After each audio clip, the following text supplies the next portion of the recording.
Welcome back to another episode of Universal Thought Podcast, where we share universal thoughts, ideas, opinions, concepts, and we have all around good conversations with some good people. And we just believe that your perspective is your power, right? So right now, man, we got I won't even call him a guest anymore, man. He's a partner. We're gonna be doing a lot of stuff in the future together. He's been on the show before. This brother definitely has I feel like has a major impact on Memphis based on who he is, his voice, and what he's able to do, in the city of Memphis. So, we have the one and only Mr. Willie Simon, the Democratic Chair of Shelby County. Appreciate y'all, man. Appreciate you. No problem, man. I appreciate you coming on again. We had a real good conversation the last time, but since then we've had a lot of a lot of questions that need to be answered, right? We're just gonna jump right into it, man. So we just recently had the situation with, Miss Dr.FEAGINS with the superintendent, right? So a lot of people don't know whether or not, she got what was coming or she was treated unfairly. So make it make sense to everybody that's watching on what we're actually looking at. Well, I don't know if I can just make it make sense because there's some variables that none of us know about. But I will say this. We watched a human resources issue play out loud in the middle of a political issue. So, as we know, Dr. FEAGINS is not an elected official. Right. So she's a person that was selected by that school board to do a certain job. And one of the things that after hearing different things, reading different things, a conclusion came. They came up to a conclusion that they felt like a separation from that school board, and Dr. FEAGINS had to occur.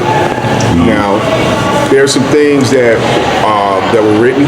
If you guys, I tell everybody to go get the data, because what happens a lot of time is we make assumptions about things because what's reported. We make assumptions about things for what Facebook tells us about this, but I always go to the real data. So there's a whole legal document that outlines exactly why that group of school board individuals decided to move in that direction. Right. There's also a response by Dr. FEAGINS. I challenge people to look at that as well, so they can determine what's really true, what's really fabricated, or whether or not this is a situation where somebody had a miscommunication. Now, in my opinion, there was a miscommunication, and I felt like the communication. Everybody knows that when you're in a relationship with anything, communication is the most important thing.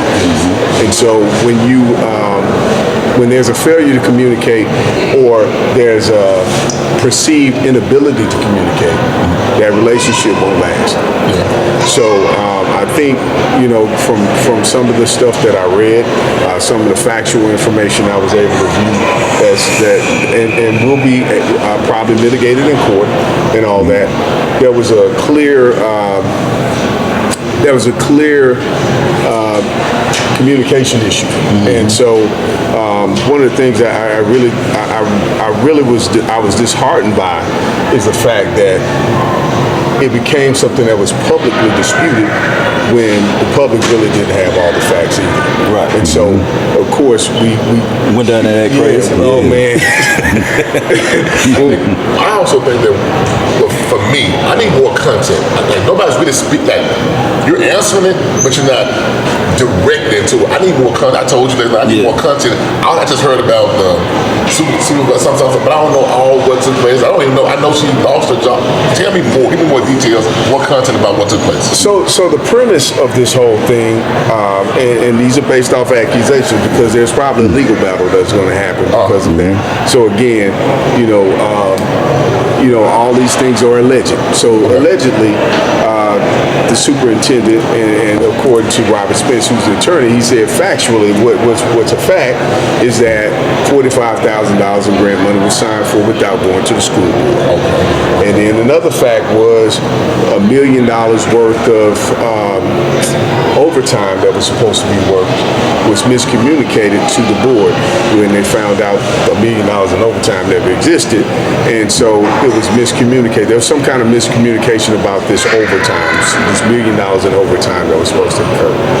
And then I didn't hear about that. So and then there was another issue where when they were saying that folks were reaching out to her, and then there was no response. You know, some people. In fact, there was a document that I read where it was broken down into minutes how the communication between certain commissioners was greater than communication with other commissioners, and people had claimed they reached out, never heard back, and that kind of thing. Now, in any position that you know that you're in, if you have a group of individuals that you're reporting to, you want to make sure you have even keel with everybody, because those people affect your livelihood. And so I think that there was some variance there. So even in that variance, there was also, you had new people. The insight I got, there were a total of 7 votes. Well, a total of 6 votes that went against her. And the 6 votes included both new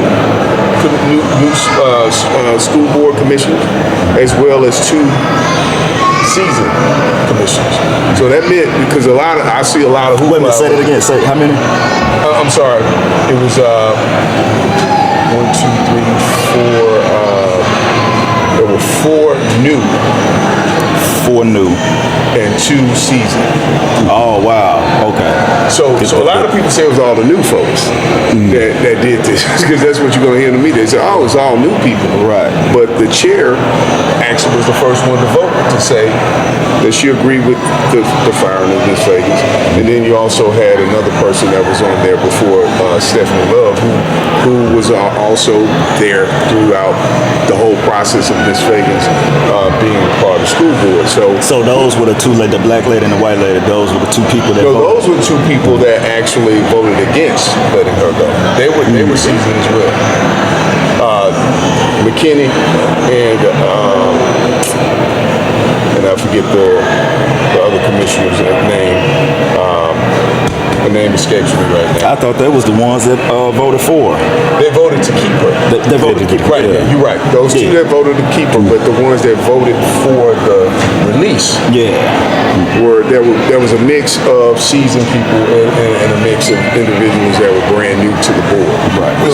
I'm sorry, are you saying that, from what I'm gathering, and are you saying that the lack of communication with some of these people, would these be having them 6 that she didn't really communicate well with, and that can be kind of the reason why she's no longer, Well, one person in particular, after I read through the data now, the data says one of those people that she communicated with a lot, and from some of those individuals that know the situation and that I read about, there was an ample amount of time that she communicated with that person, but obviously those communications did not yield them to vote to keep her.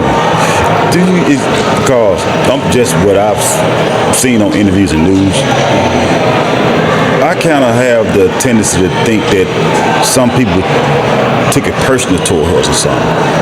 I'm not particularly sure, but it kind of gave off like a personal political attack towards her for some reason. I think a lot of people, everybody on each side of that probably felt that way, because there are a lot of commissioners that received threats from the public about what was happening to Dr. Fagins, and I'm sure Dr. Fagins felt like there was some personal attacks on her as well. So to see that situation play out in the public, it was actually a terrible look, a black eye on how we handled things in Shelby County. But it was kind of unavoidable after it got to a certain point, because people started making their own, choosing sides, and it became like that. So what's the guy's name that took her place? The interim superintendent? Roger Richard. So to me, it looked like he already knew what was about to happen.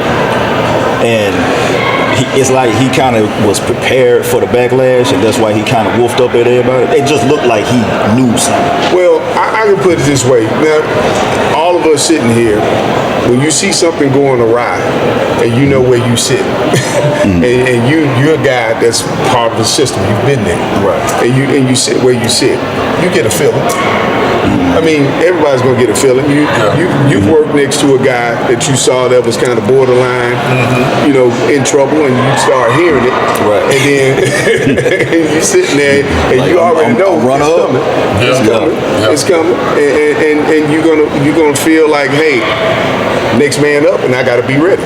So I don't think you penalize a person for that. I think what happens is, now if you orchestrated or did some crazy stuff to backbite or that kind of thing, or you set something up, but I haven't seen any evidence that that was the case. Right. But you know, we're all being assessed at all times. You know, any job that you own, somebody's assessing who's going to be the next great podcast, who's going to be the next great this, who's going to be the next great that. I hear Michael Jordan talk about it all the time. You know, that's why he went after guys in practice. He wanted people to know who the alpha was when he walked in the room. He break those dudes down right away. And he challenged, and Kobe Bryant used to challenge a new player that came on the team. I heard the story about Isaiah Ryder. He got moved to the Lakers. And Isaiah said he came on the court. As soon as he got there, Kobe said, me and you. Me and you gonna play. And so Isaiah Ryder at the time was that guy. Yeah. You know, and Kobe said, no, but you ain't that guy on this team. And so that kind of competition always comes up, even though you know you're gonna be teammates. But you, in your mind, you gotta always think next man up. And so I don't wanna lose my footing. Even though we got a superstar coming in here, I still want to be a major player. So you really have to think about that when it comes to people like a Mr. Richmond. He's been working in the system for almost 30 years.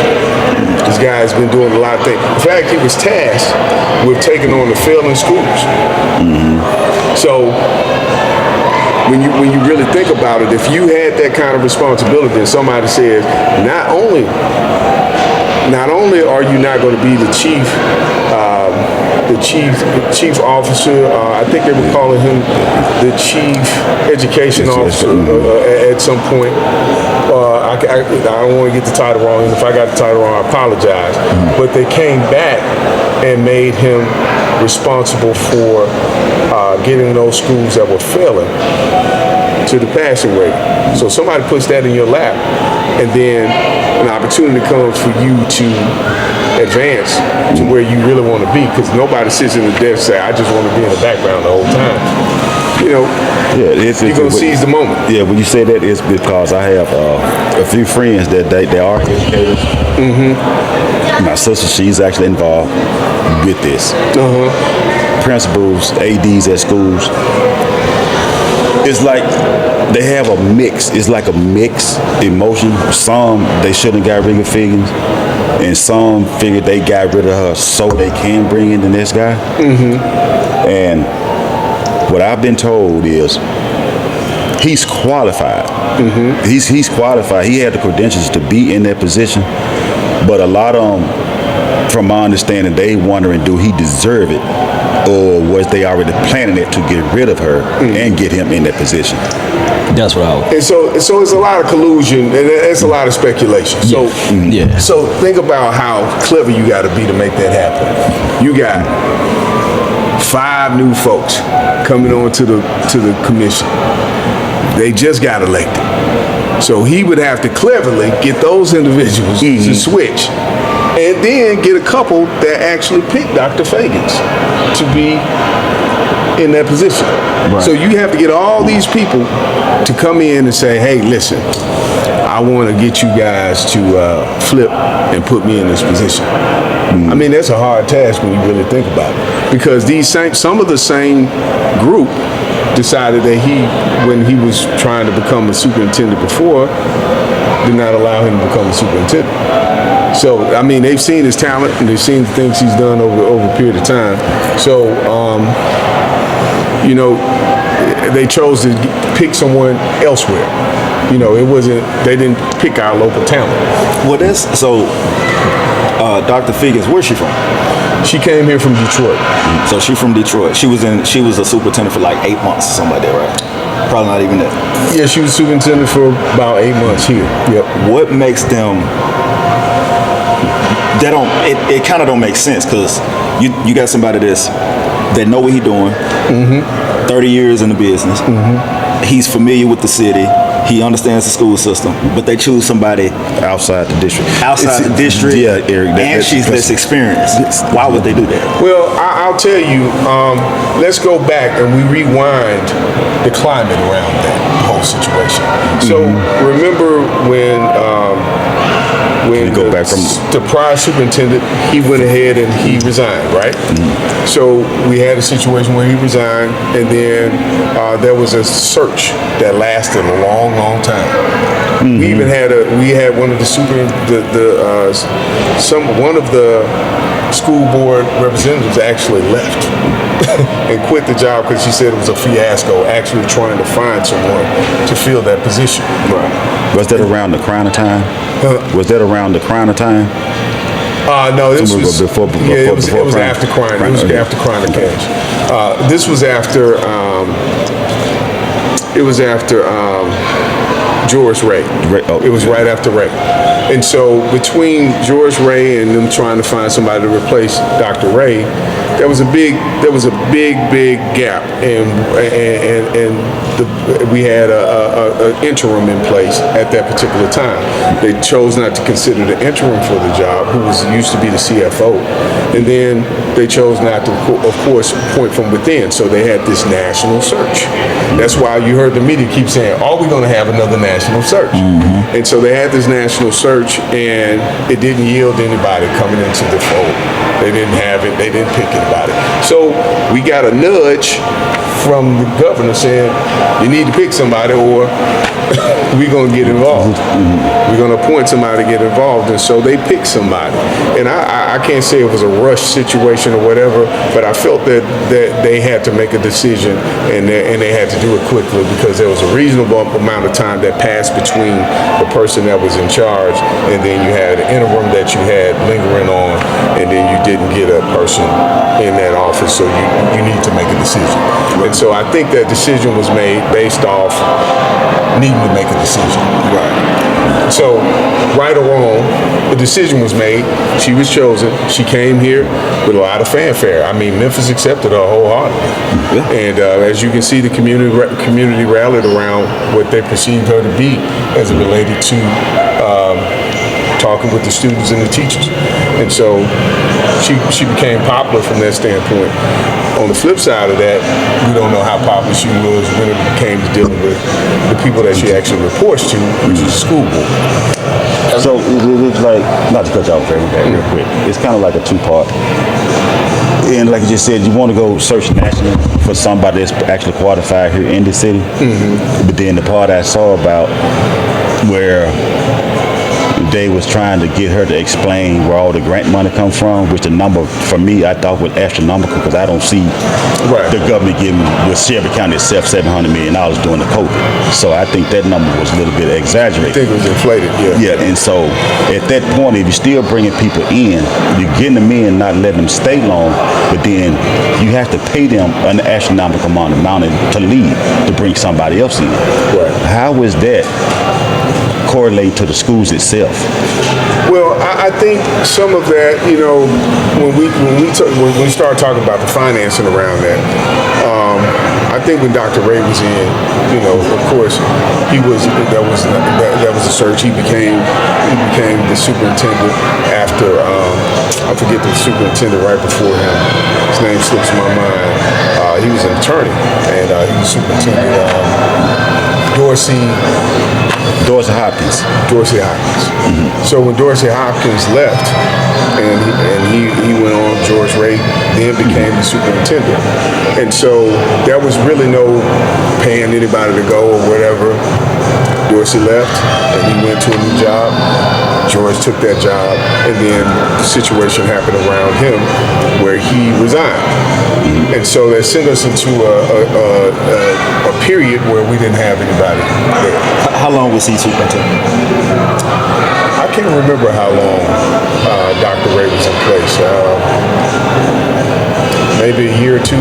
I know I lose things with the COVID years because I know he was prominent during the COVID years. In fact, Dr. Ray was one of the people that championed the fact that he wasn't going to put kids in danger by bringing them back into the schools when the state was trying to mandate that folks go back to schools. He was protecting his teachers as well as the students, and ended up getting national attention for that. So, and then unfortunately the other stuff happened after that, and then of course we ended up in a situation where we had someone that had to be an interim for it. So I think when we just start thinking about it, the financing behind the whole thing was the financing behind the whole. The school system always had this financing. They always had grants. They always had state. It's a state-funded organization and a county-funded organization. When you hear the county commissioners talk about, hey, we're a funding source for the schools, and the city funds the schools. So you have a situation where you have all these contributors to the viability of the school system. And so they expect, to have a well-run machine. And so when you don't have this well-run machine with almost a $2 billion budget, you want to make sure you got the right people in place, and then you start getting worried whether or not it's being handled correctly. So there's a lot to unpack with that situation. So when we really talk about the school board, Dr. Feagins, and all this, my whole premise on anything, my whole thought process around anything is how does it affect the kids? Right. That's it. We lose focus on the kids. Right. And we need to really start thinking about the programs that really directly affect those children. And we need to also, secondary to that, I'm not going to say it's I'm going to say 1A kids, then 1B, those people that have to teach those children, the resources. I mean, being a teacher nowadays is not just coming to a classroom, but you have to be a psychologist, a bodyguard. You got to be all these things when you become a teacher.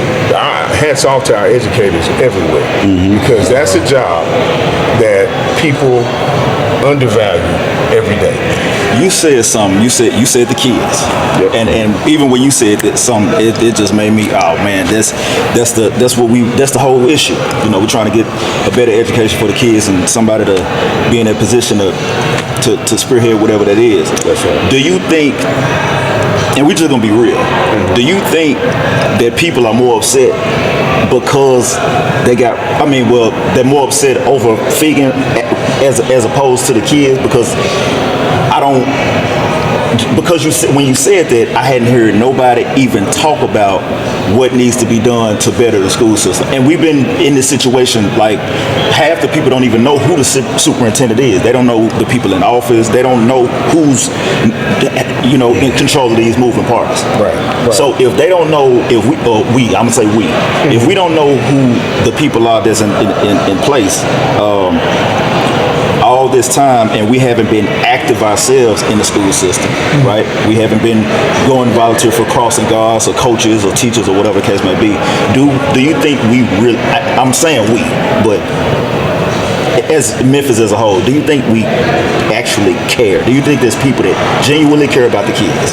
Well, I was always told if you cared about something, you invested in it. Yeah.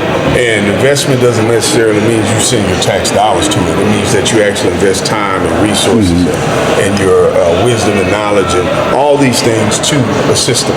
I think the one thing that we do is we blame the teachers when we don't get the results that they need.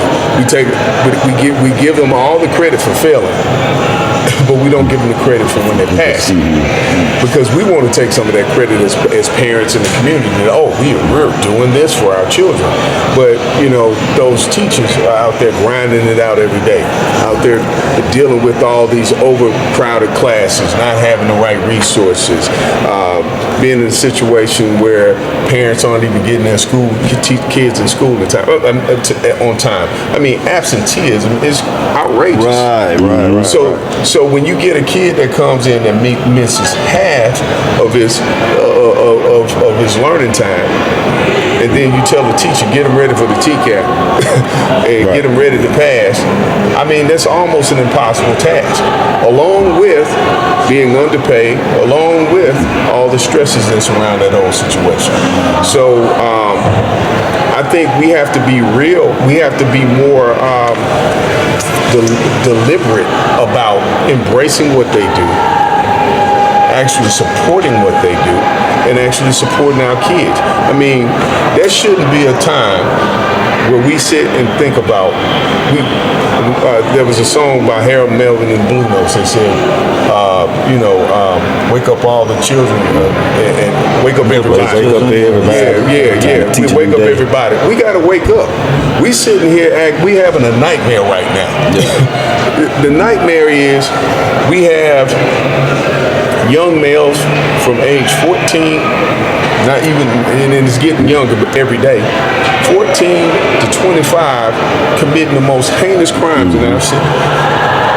We have situations where we have young females, and the largest rising number in HIV infections happen between ages 15 and 30, somewhere in the 30 range.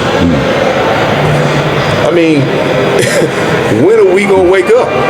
When are we going to sound the alarm? Yeah. I mean, after everybody's wiped out, when are we going to wake up? So if we really care about the children, if we really care about the education, if we really care about their well-being, mental well-being, because a lot of our kids are dealing with trauma.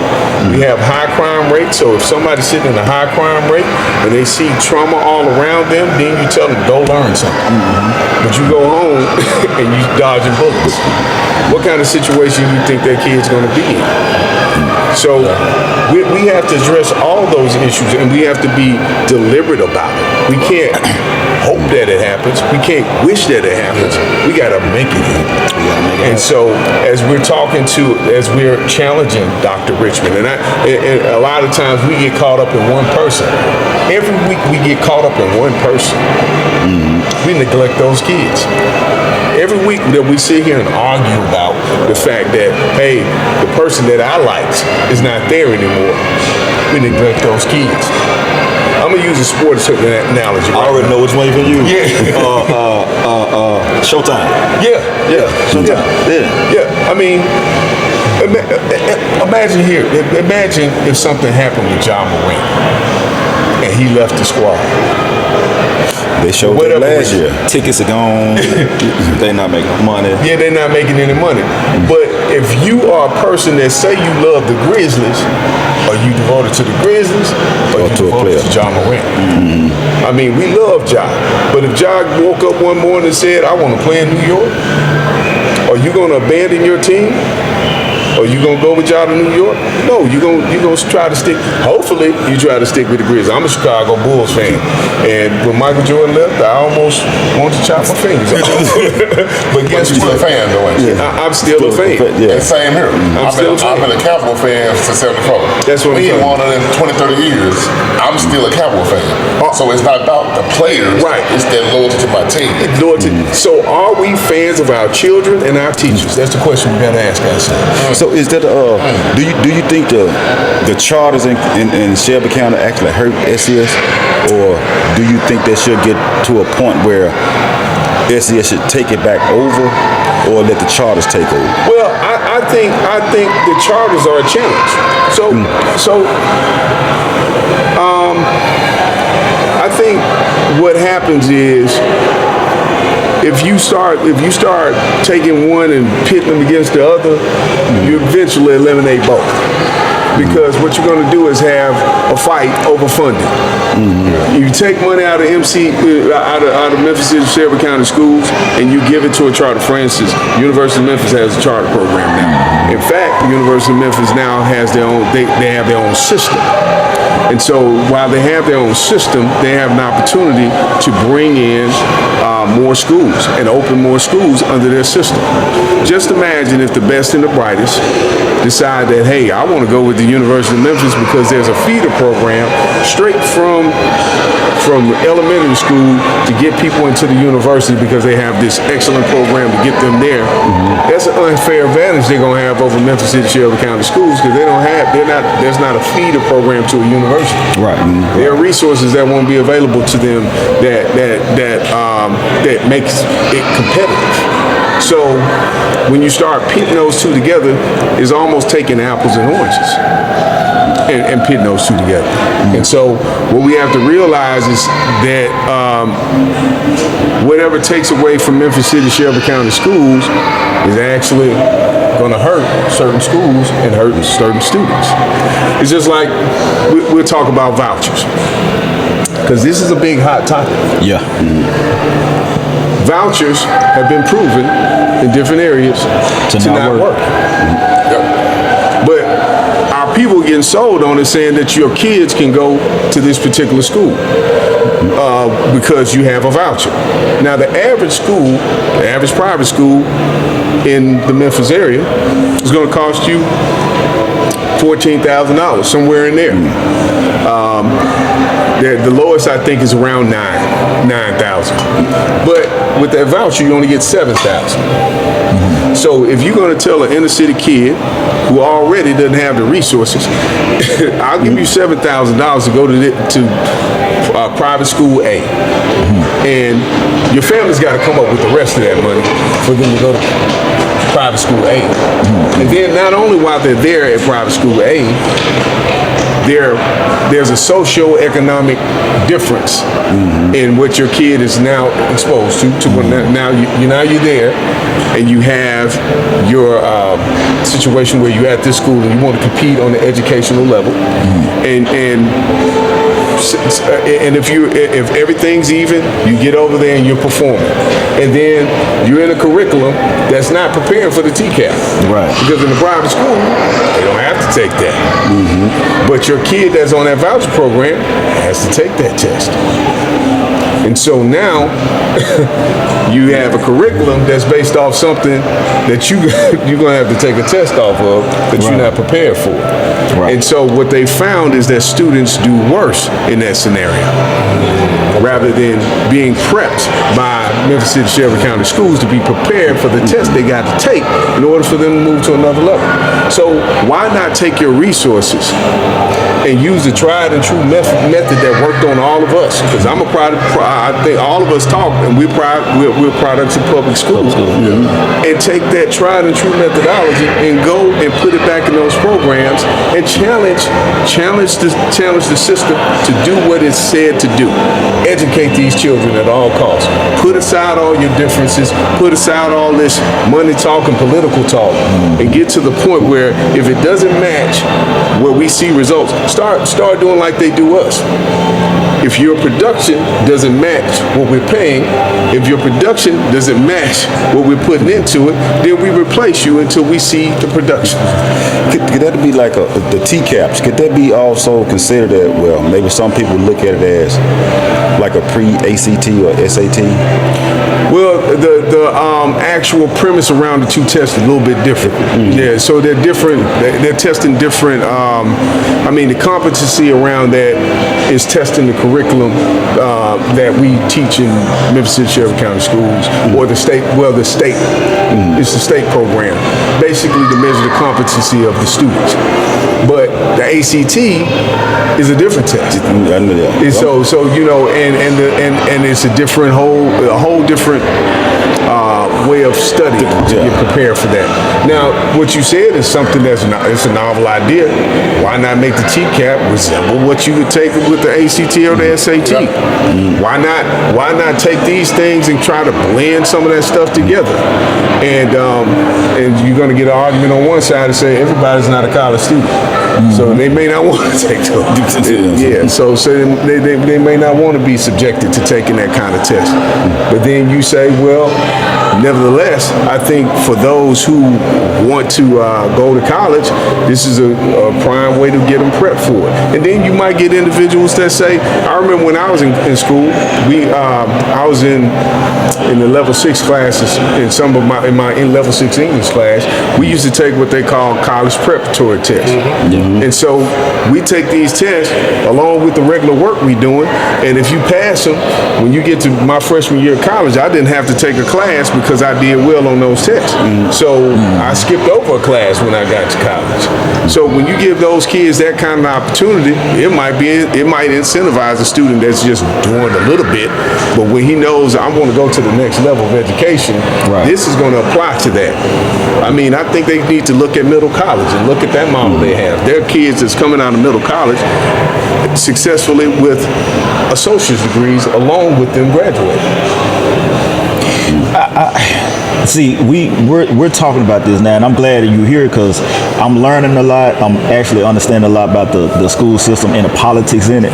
Because, like, for me, and I probably can speak for a lot of other people, when we look as parents and as adults, and we look at the children, and we looking at how much they're not learning, what they're not getting out of the curriculum, what they're teaching in schools, it's almost like I hear that, but it seems like it's still more political, because if we could solve that issue, just like it sounds like an easy fix, but why are they not doing it? Do they really want our kids to be educated, or are they trying to program to think a certain way? Is it actually profitable for them to be stupid? Well, I'll say this. We have a role to play in how our kids are educated. So there's a supplemental education you can give your kid at home. If you sit down, my daughters used to bring me their homework, and I sit down and look at it. And sometimes the math did math with me. Hell no. Yeah, because they had this little process. That's crazy math. The way I did math was different. So, I mean, we came out to the same answers, but the way they did it, I was confused. So I had to learn a new way of doing math that made sense to them, didn't make sense to me. And so I would sit down with them and I'd go over this math and I'd say, man, whew, this is different. You know, you got this many steps. When I can say 7 times 3 is 21, they got a whole different way of working that problem out. And so, and then you got to show the work of this work that I'm saying is, we memorized the multiplication table. That's how we knew it. So we can spit that out, but they have to go through and do all this other stuff to show that they mastered the multiplication table, or mastered a certain concept in math, or mastered a certain concept in English. We almost have to go to school with our children. Right. And so as the education evolves, we have to take an active role in that. So when you say them, I think it's us. Right.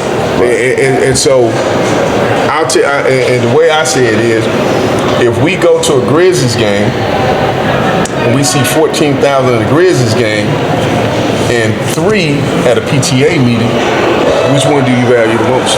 Yeah, see, I was about to say is that's another one. What do you think can be done for more parents to be involved with the help of the child's homework and the PTAs and the in-school meetings and things? The closed mouths don't get fed. That's what I always heard. I always heard this term, empty wagons make a lot of noise, but the squeaky wheel gets the oil, right? So if you become a squeaky wheel, even if you don't know the whole concept, but if you show up every day and say, hey, my kid doesn't know this concept, and I'm gonna keep squeaking until you start tweaking and making this work for them, then you give your issue a voice. And I think, this goes across the board. This ain't just with the school board. This is like goes on in our elections right now. Right. When we look at our election cycle, I was looking at some numbers this weekend. I was just going through and thinking about the work that needs to be done in Shelby County. When we see that we have major elections where we have 86,000 or 100,000 voters when we have population roughly around 650,000 in the city. That's scary. That's like all four of us sitting here, and we make up 100%. And we have an opportunity to pick where we're gonna go eat lunch. But you got money, you got an idea. You got money, you got an idea. You got money, you got an idea. But I'm the only one speaking. I'm saying we're gonna get some pizza with anchovies on it. And y'all don't say nothing. Y'all sit there, and none of y'all like anchovies, and none of y'all want pizza. I don't even eat pizza. Because you didn't say nothing though. Right. I ordered the pizza. And you've accepted the fact that I'm about to feed you something that you didn't order. That's the same way it comes to voting. If you sit there and let a small percentage of the people pick for you, now, not only do you have to eat it, you got to eat it 2 to 4 years based off how long that person's taking. And deal with the heartburn. And you paying for it. That's crazy. On top of it. So that's what we have to start remembering. If you want to be at the table, you got to remember what you're investing already, or you're investing whether you know it or not, whether you accept it or not. You're investing in whatever you're getting. So you might as well vote for what you want. Right. And so that's the message that we have to get to people, that, hey, you letting a small percentage of individuals choose who's going to lead you. And the first thing you'll say is, they ain't listening to me anyway. Well, do you think they don't know what they want, or they just scared to speak up? Well, I think what people like to do is armchair quarterback. You got to be bold and brazen to vote. You got to be bold. When you really think about it, I've had people call me and say, who should I vote for? And then I say, who do you think you should vote for? Right. Don't put it back on you. You think for yourself. Who you think you should vote for? But that's what I'm saying. They don't. I don't think most people know enough to know what to ask for. Right. So with that, that's why my whole platform, the Shelby County Democratic Party, is to make sure that over the next few years, however long I'm able to serve in the position, is that we start educating people on, hey, who is this and why should you vote for them? What is your issue? One thing you can't do is improve anything if you don't know how it's measured in your community. If I come to, just say you represent North Memphis, y'all don't have the same problems as what's in Boxtown. You don't have the same problems as what's in Westwood. You don't have those same problems. But I come to you with a Westwood solution to a North Memphis problem, and you don't vote to tell me I want you bringing this Westwood solution over here about my North Memphis problem, then I get in. Am I serving you? That's kind of like it. Would you agree where most people that do vote, like you're just saying, they not aware of who the candidate is? They just look at the D and the R, right, and just pick by the D or the R, or they look at name recognition and really don't understand how they voted in the past. I think you should do your research. One thing I can tell you that people do, and we as guys, we can give you the stats on our favorite players. What his shooting percentage is. What's his completion percentage when we talk about football? We can talk about what their record was back 2 years ago, because we care about that. We care about that. We talk about, hey, what was our winning percentage overall? How many Super Bowls did we win? Yeah. But if you can't say how your city councilman or your county commissioner is voting on certain things, which one do you value most? Your team or your life? Well, that goes back to something I was told. Me and Cole was talking about it. This sounds sad. It's gonna speak about my age. The last superintendent that I know, it's gonna sound real bad. Dr. Harrington. Absolutely. And it's name recognition. And then I guess because I was in school, whatever. But then once, and especially since I came out, and then my kids are out, I'm not, like you said, the word care. Like if I say kids that I'm really caring, I would know all this. Exactly. But if your passion is not in there, you're not caring, it's not really, holding it for you. So, and I agree with you on that though. But along with what just we said is, and I'm going back to something else we talked about earlier. Did you know her personally? Like the superintendent that they got rid of? I've met her a couple of times. I've actually had conversations with her. I think she's a brilliant person. Great ideas. I think It's almost like when you have a coach that you like, you know. They come and they show their game plan. Yeah. Say, hey, and then they look the part. They got the part. And then you start losing. You say, wait a minute. This ain't what I said. The game plan said But I didn't see them lose. Now she wasn't here long enough to start losing. It's almost I equated to when you get a coach, get your coach in, you didn't give him enough time to lose enough or put the system in place to make it work. I equated to that. But there are certain things that will not let you even get to that point. Because if the coach is not communicating with the general manager and not communicating with the owner, when the owner, ask Jerry Jones what happens to a coach if you're not talking to Jerry Jones. Exactly. It's going to be a problem. And I don't care if you're winning or losing. Jerry Jones got rid of a winning coach. I'm glad you're making sports analogies, because now people that's watching it, oh yeah, I get what he's saying now. Know nothing about politics, but they understand sports. Because I be the same way. It's like it was a lot of students was upset that they got rid of him. Exactly. But they were upset because their parents were upset. Think about it. Think about this. Most of the time when you knew about politics or anything in life, or even your favorite song, is because your parents exposed you to that. Right. A lot of us start liking the Commodores because your mom and daddy like the Commodores. True. A lot of us love Frankie Beverly and Mays because every barbecue you went to, you go hear Frankie Beverly and Mays. Right. So when people start singing the praises of a certain individual, they like them. They like them. And they don't care what happens around that. That's who they like. And it's okay. And that's a good thing that she had that persona. And that's one of the things we do need. We do need somebody that's translatable to the public and she becomes a public figure. But I also think there's an opportunity for us to make sure that on the back end of that, they're also doing those things. With the things that's operationally sound. Those things that are actually meeting the mark as it relates to the political obligations that you have. You have to meet that too. So let me ask you this real quick. Considering that we're talking about the schools and we're talking about the children, but I want you to answer this for me. Do you think that what's going on directly affects all children of all colors, or are we the most affected by this? Black kids. Well, you got to look at the demographic. So the demographic of Memphis City, Shelby County schools is probably going to be predominantly African American, and Hispanic community. I mean, you got both. I mean, you start looking at Craigmont and schools up north, and you're going to have a mixed bag of black and brown people, you know, for the most part. And so when you start talking about that, because when you look at Collierville, Bartlett, Millington, they have their own school systems. And they did that, you know, because they didn't want to they used to be a partnership. It's usually all one. And they separated. And the reason they did it was because they wanted more control over what happened in their school district.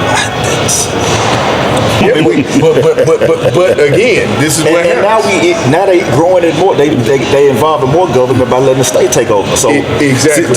Exactly. So here's what we always have to remember.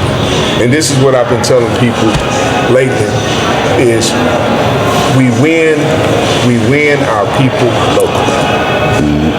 When we let people that are not here decide for us in Shelby County, then we lose our anonymity. We lose our autonomy. The wrong word. Okay, I was going to Google it. We lose our autonomy to make sure we affect our kids in the way that they need to be affected here in Shelby County. We want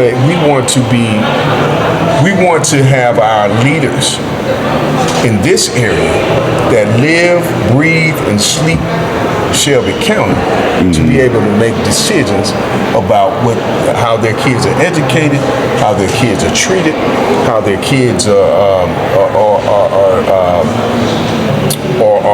elevated. All those things, we need to be involved with that right here. somebody in East Tennessee shouldn't decide that for you. Somebody at the state level shouldn't decide that for you. The same reason why Republicans and people are going around saying, hey, Donald Trump is saying he wants to get rid of the Department of Education and give it back to the states. When then the state says, well, we want it, and we want to take over what's on the county level. But they become what Donald Trump says the federal government is doing. Then the state becomes that same organization that kind of keeps you from doing what you need to do on the county level. So I think we need to fight for your voice. Fight for your voice. Never let someone, you fight within the parameters of the state of Tennessee, our great state of Tennessee that we live in, that we all contribute to. Yes, fight for that. But we also need to fight for the voices in Shelby County to be the voices of Shelby County. Yeah. We live, drink, eat it every day. So what could the next superintendent actually do to help MCS actually have a longevity as opposed to going finding people every 2 or 3 years? Someone that's like you said, Dr. Herons, that's going to be there for an extended amount of time. What could they actually do to get the public to grasp into what they're trying to do? Galvanize the troops. Get with your teachers. Get with your principals. Find out what they really need. Become that conduit between the board and the business community and the educators. Become that conduit in between to bridge all those gaps. Come out and say, hey, be honest give an honest assessment of where you are. Don't be contentious. Don't be defensive. Because tests tell the story. Yeah. The results are, I was at an event on Dr. King holiday where I heard the fact that a large number of graduating students on the 8th grade level read. Right. Kids can't read at all. So when you think about that, they're graduating. Wow. It's not the kids that's failing. Imagine where the kids that fail, where they are. That's great. I can't even say the word on here, but yeah. If you really think about that, because when you let that resonate in your spirit, you're like, man. Yeah, no, I'm up here thinking about it, man. It's kind of scary. These are our future leaders. So would that be a problem when they started at No Child Left Behind? Do you think that was kind of the trigger? When you really think about it, they're just saying that word out loud. No child left behind. You shouldn't leave them behind. You should bring them forward. But if they fail, you got to leave them where they are, because you're not really leaving them behind. You're letting them repeat so they can catch up. But I think when you grab people and say, hey, I'm going to elevate you, and you don't really but you don't qualify to be elevated, it's almost like saying, I'm going to make you the starter on my team when you really a practice squad player. Right. But I'm going to let you start. I think there's too much power in the words "no child left behind." But if you're not on the level you need to be at, it's not so much being left behind. You need to get with their kids so we can get with the program to not be left behind. The wording of "we're not gonna leave you behind," come on, we know you're done. Come on. To me, that's not the way.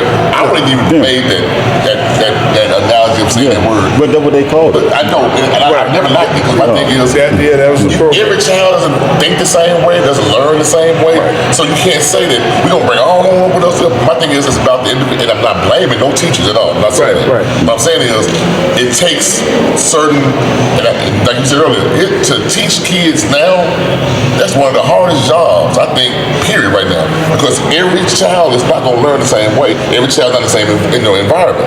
And like you said, trauma has a lot to do with their learning abilities. Right. So you have to individually get them, but you can't say, oh, we're not going to leave no child out. No, you can't do that. You generalize too much for that. Right. So in all fairness, when Dr. House came, Jerry House was the one that brought him to us. And in all fairness, in her thought processes as it was presented, it was to say that instead of putting the monkey on the back of a kid by saying you're a failure, we're going to go ahead and bring you along and hopefully catch you up. Well, sounds like a good concept, But no. but it really doesn't, because it will slow those kids that are there down over a period of time. I've never liked and that's just my humble opinion about it. I've never heard of how successful that is in other places. I just know that if my kid was involved in a situation like that, I'd probably like, nah, leave him behind, because we got to catch him up. By leave him behind and give him some incentive to catch up. I'm gonna give you another scenario. Now, we've seen this happen in other settings besides public school. I'm just gonna do it like this, where kids have been held back so that the very next year they take the same curriculum over again, and then all of a sudden they go from failing to overachievers because they actually had 2 years to get the concepts instead of one. And then they also get, from a sports perspective, now they're a 7th grader playing against 6th graders. You know you classify 6th graders. See, You're 7th grade. I ain't never like that either. Yeah, because that happens on purpose. Now, it doesn't necessarily, some people do it on purpose. So if you want your kid to get this big scholarship, there's a mindset that people will have to say, if you come out this year, you're probably going to be, in the top, you're going to be a 5-star. No, you're going to be a 3-star. But if you come out next year, you'll be 5-star. So we're going to send you to a school that will hold you back a little bit, let you play one more year, and now you're a 5-star. And it's done on purpose. And you might see more of that now because money's involved with this now. Because now this kid stays back, and then he goes to a university where he's a 5-star. Now he has that NIL money, and it's a whole different ball game.